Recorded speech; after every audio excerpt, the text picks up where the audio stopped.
اعوذ باللہ من الشیطان الرجیم بسم اللہ الرحمن الرحیم وبہ نستعین وہو نعم المولا ونعم النصیر تنبیہ ان فہم المعنى المجازی بحاجت الى قرینۃ کقولک یرمی او فی الحمام فی رعیت اسدا یرمی او فی الحمام کما ان تعیین المعنى المراد من بین المعانی المتعددۃ اللفظ لللفظ المشترک یحتاج الی قرینۃ کقولنا باقیۃ او جاریۃ۔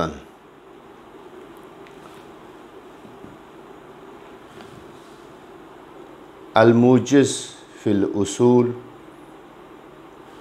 کا درس ہے اور گزشتہ بحث ہو رہی تھی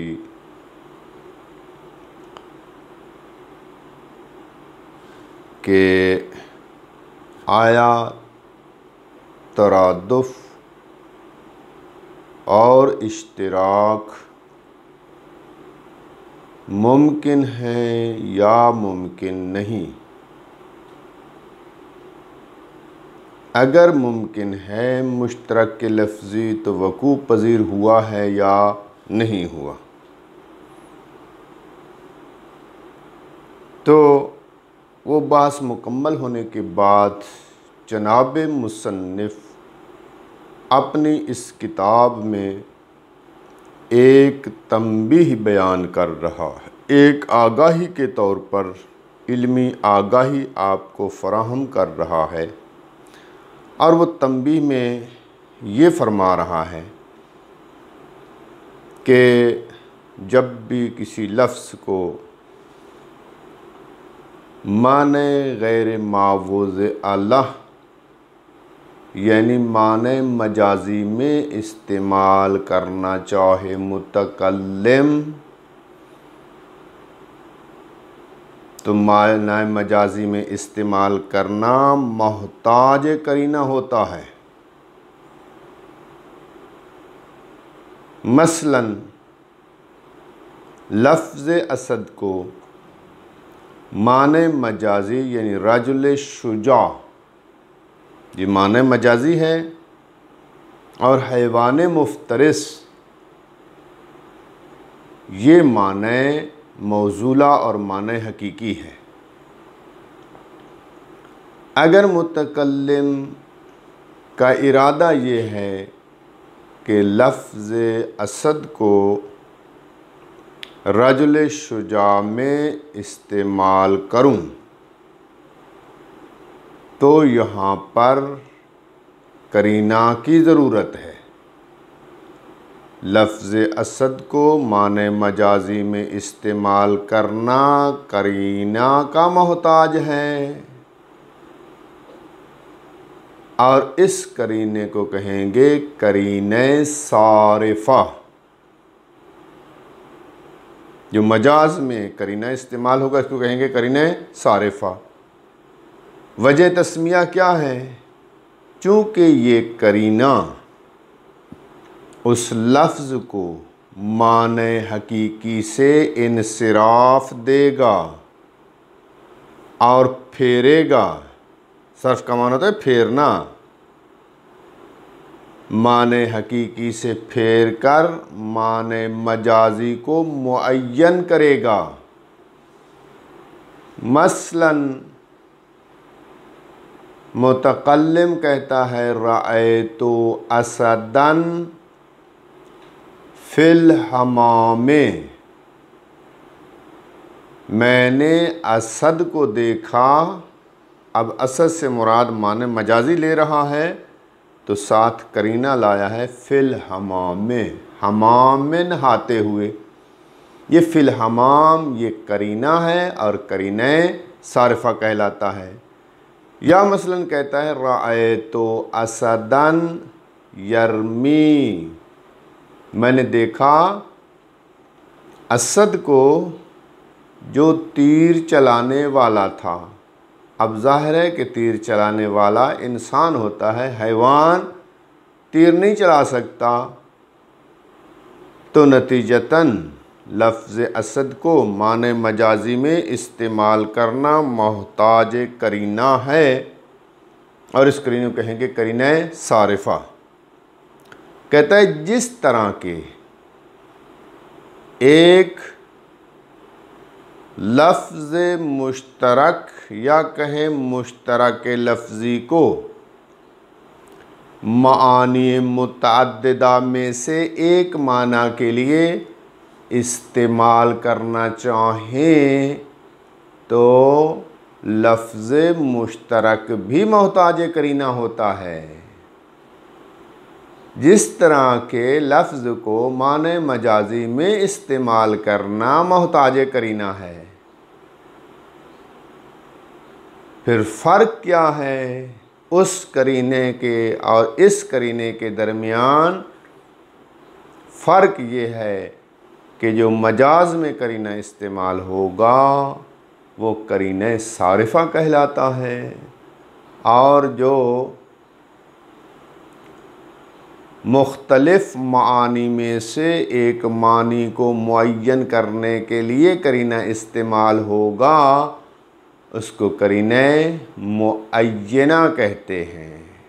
لہٰذا پہلا قرینہ صارفہ مجاز کی علامت ہے، نہ کہ قرینہ معینہ مجاز کی علامت ہے۔ یہ ایک مسئلہ تھا تنبیہ میں، اور اس کے بعد کہہ رہے ہیں الامر التاسع استعمال المشترک فی اکثر من معنی۔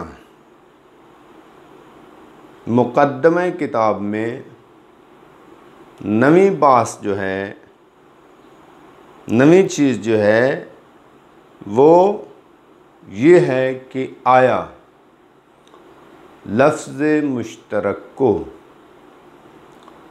ایک سے زائد معنی میں استعمال کر سکتے ہیں، ممکن ہے اور جائز ہے، یا استعمال کرنا ایک سے زائد معنی میں لفظ مشترک کو جائز نہیں ہے، اگرچہ لفظ مشترک وضع ہوا ہے معانی متعدد کے لیے، علیحدہ علیحدہ ہر ایک معنی کے لیے وضع ہوا ہے، لیکن ایک ہی مرتبہ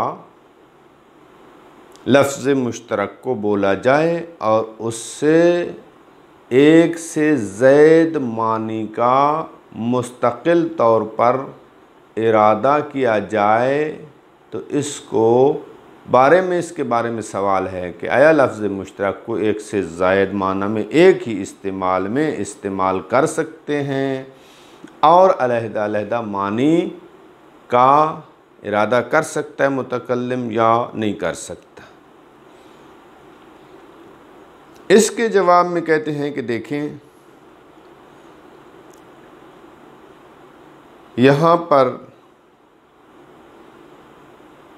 دو قسم کا جو ہے ایک سے زائد معنی میں استعمال ہے، لفظ مشترک کا ایک سے زائد معنی میں دو طرح کا استعمال کا احتمال ہے۔ ایک مرتبہ لفظ مشترک کو متکلم بولتا ہے،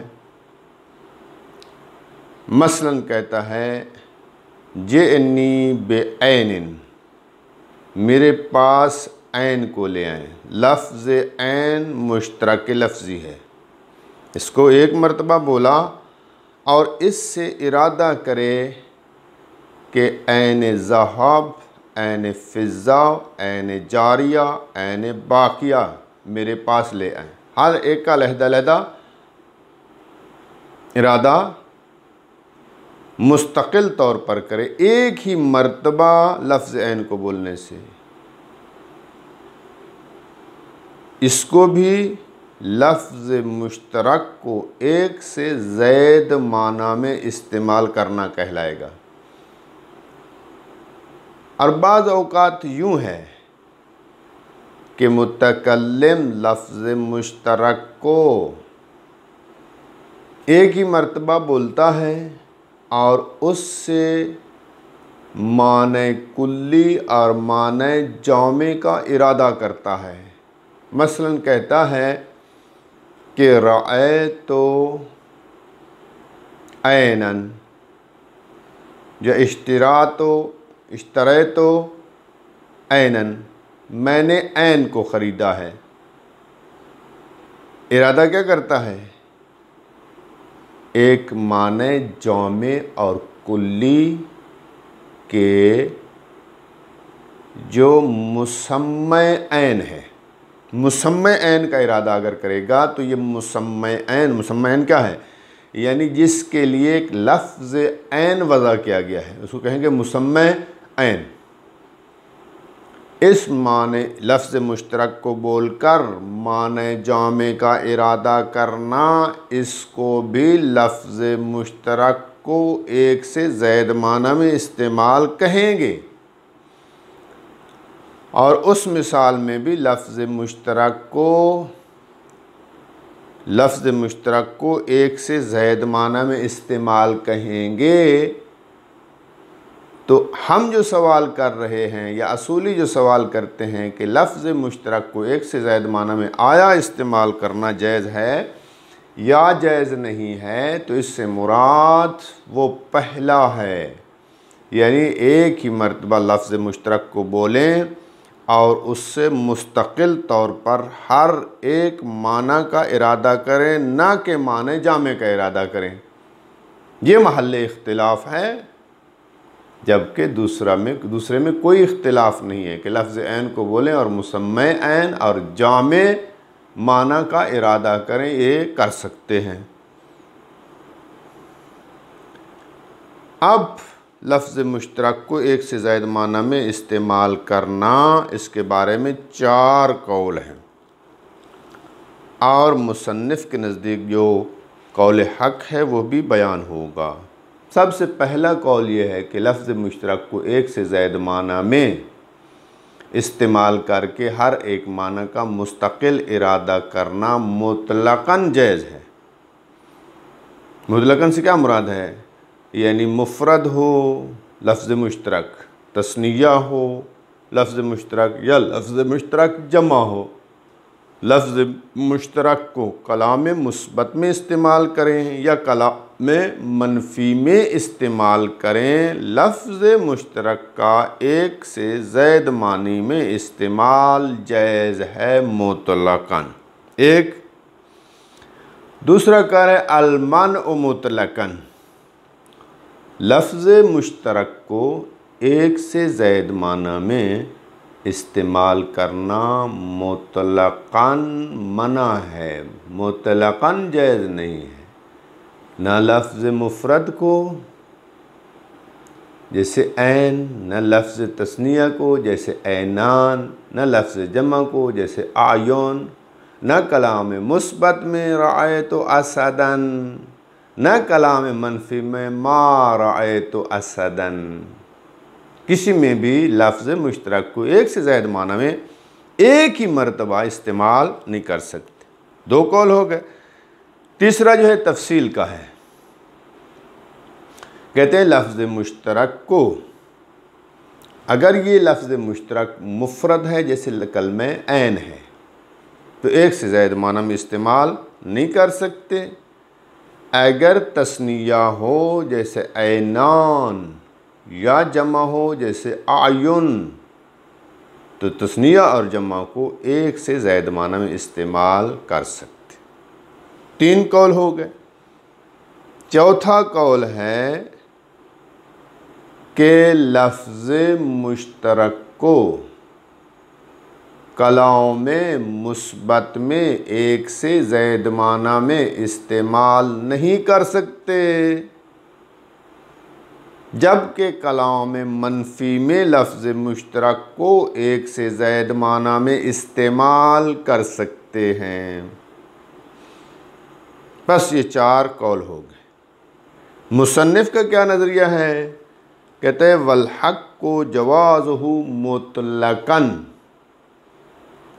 کہتا ہے میرے نزدیک جو تحقیق بتا رہی ہے وہ یہ ہے کہ لفظ مشترک کو ایک سے زائد معنی میں مطلقاً استعمال کرنا جائز ہے، یعنی پہلا قول درست ہے اور تحقیق کے مطابق ہے،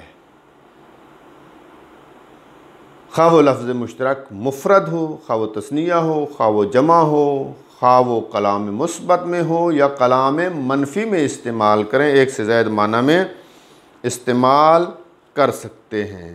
اس کی دلیل کیا ہے؟ یہ استعمال کرنا ممکن ہے تو آیا اس کی دلیل کیا ہے؟